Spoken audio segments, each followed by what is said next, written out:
6นายสุพรรณทองจุล7นางชวีพิธรรมา8นายประวัติปัทุรัตน์9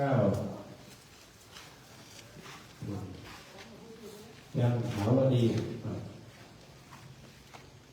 เล็กหมูต้อง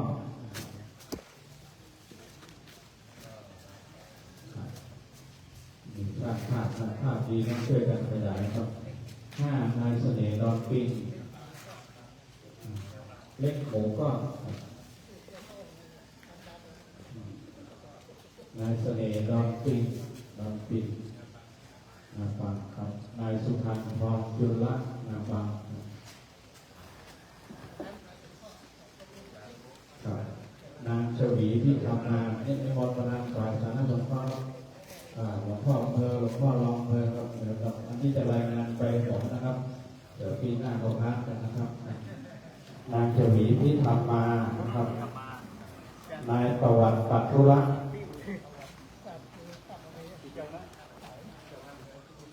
นางเพลศรีคำใหญ่หลวงพ่ออำเภอภูซางครับเจ้าหน้าที่ราชการวิทยโยนะครับประวัติปัทุรัตน์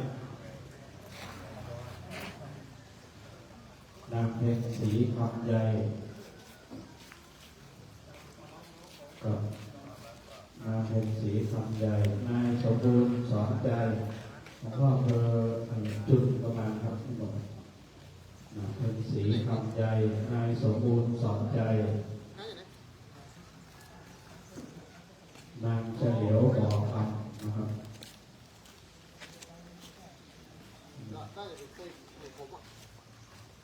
นี่คือเรามีใครหลวงพ่อทำไมจุด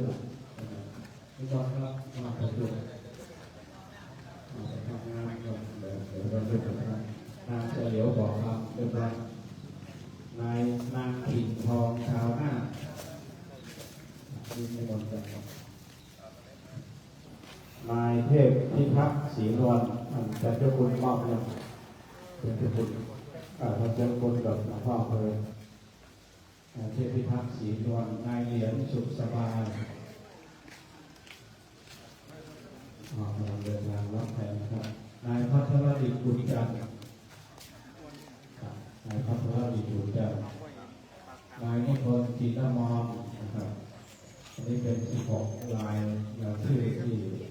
ได้รับผลกระทบมากกว่าเท่าอื่นนะครับเดี๋ยวเราป้ายที่ไปในป้ายอยู่เราถือด้านหน้านี้หน้าป้ายเราอยู่ได้ครับเดี๋ยวนิมนต์คณะลูกนะครับนิมนต์นะครับเรามาร่วมด้วยกันก็ให้มีภาพนะครับในร่วมกันนิมนต์ครับเข้ามาได้เลยซุปเปอร์ไซส์ไหมท่านผู้ชมครับป้ายอยู่ด้านหน้าเลยนะครับที่มาเนี่ยเลยไม่มีลูกนะครับที่ไม่มาหลวงพ่อได้หลวงพ่อสอนมีลูกติดบ้านนะครับที่มาไม่ได้ดีอันนี้ที่มองครับอยู่ด้านหน้าเอาแนวลูกแมวมาได้เลยครับมาได้แมวมาได้อยู่ด้วยกันด้านบนก็ได้เดี๋ยวเข้ามาแล้วลูกแบ่งข้างโน้นก็ได้แบ่งข้างโน้นจะเป็นบาลานซ์กันขยับไปเลยหน้าหัวลูกนะได้เย็นได้ก่อนเดี๋ยวไปนะครับ1 2 3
ที่นาบุญก็มาตามนาบุญลำบากนักกว่าเจ๊งกว่าเจ้าลำเพลินนะครับก็หวังจะมีความรู้สึกรางวัลที่100วันได้ลำบากของเราอย่างนี้ก็ยาวเลย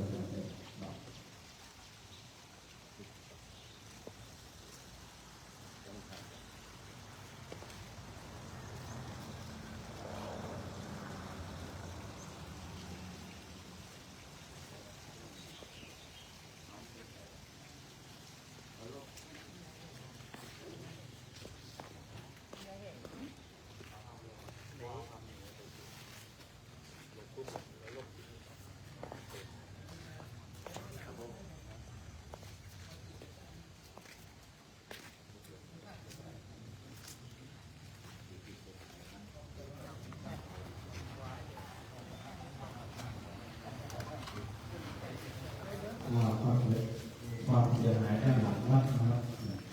เดี๋ยวนิมนต์คณะที่เดินทางฉันเพลที่ตัวเมืองน่านนะครับ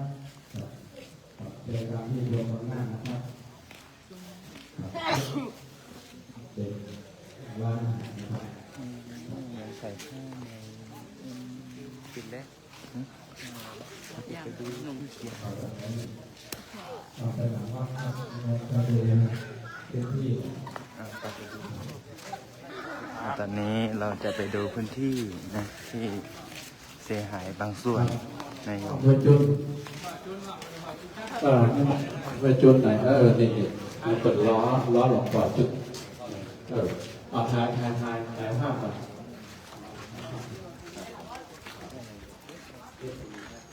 ในส่วนจังหวัดน่านนะครับกำลังเรียนถวายว่าหลวงพ่อ อันนี้ตำบลยีมตำบลนาปรังนะคุณโยมนะอำเภอปงจังหวัดพะเยาที่เราเห็นข่าวในช่วงที่ผ่านมา ก็เกิดอุทกภัยน้ำท่วม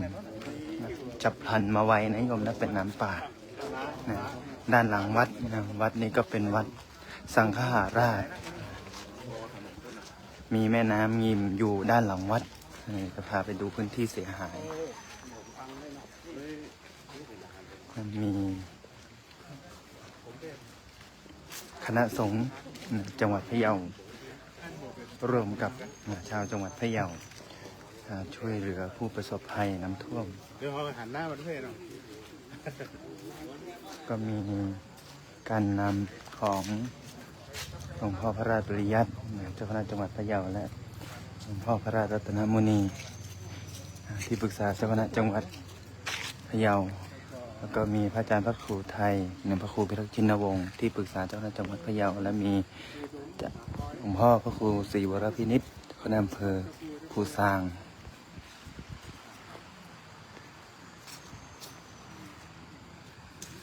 นี่นายโยมนะน้ำที่ขึ้นมาทำความเสียหายแก่ไร่นาของชาวบ้านตอนนี้น้ำลดลงแล้วนายโยมลดลงแล้วนะส่งกำลังใจตอนนี้ถนน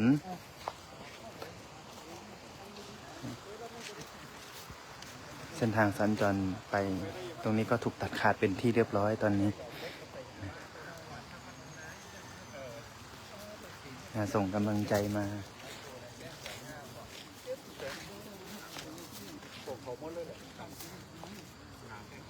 ตอนที่มันท่วมเป็นแล้วพอก็ถูกปั่นความเล็ก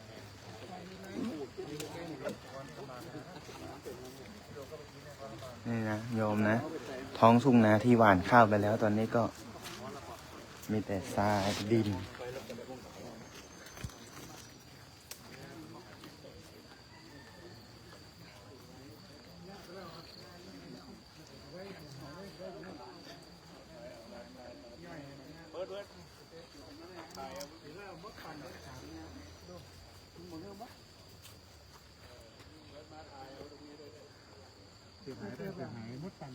ถ้าแก้ปัญหาจะได้มันต้องเปลี่ยนแล้วนะพระอาจารย์ว่าเนาะ ครับ ต้องจะมาปลูกน้ำได้แล้วเนาะ ครับก็ ปลูกยางไปเลยครับ ต่อไปก็เป็นข้าวโพด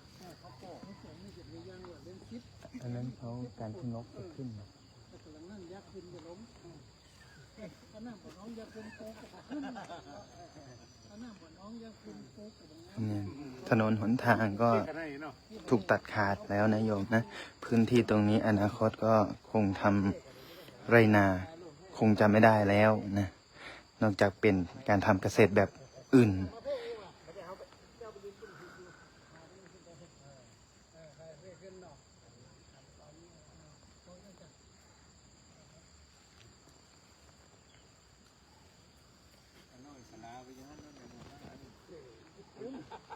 มันเตะไปเลยมันเตะไปเลยพวกเราด้วย ห้องนี่ก็เนาะยืนให้กล้องนี่ตอนนี้ไม่ได้ใจมันบ่หันตีขวาปุ๊ดเลย เปิดลงมายาก ไม่ได้จับตะกี้กับลงมานี่จะเอาอยู่บน เขาจะไปยืนอยู่บนนั้น เฮ้ยจับกล้องมาอยู่ตรงนี้กันเนาะกล้องมาตรงนี้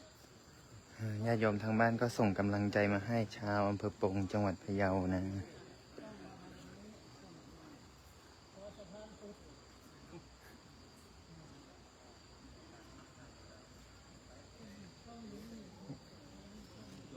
จานเขารู้อยู่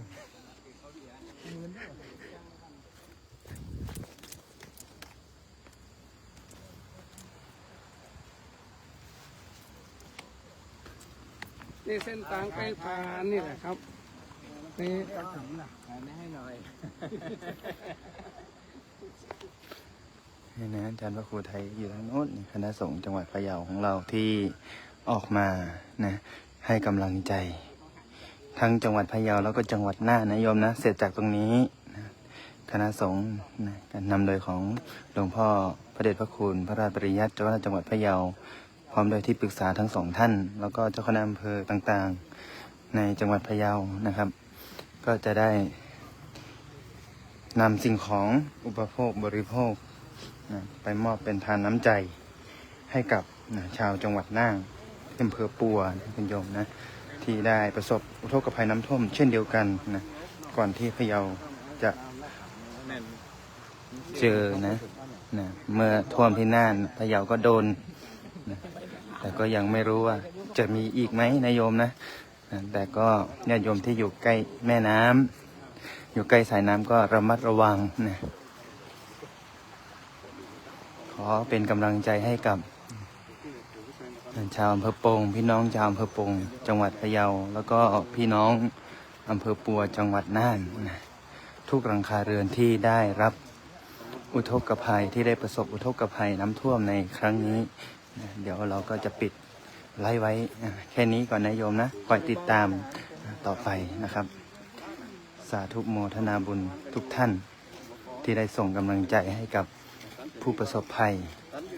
ทุกครัวเรือน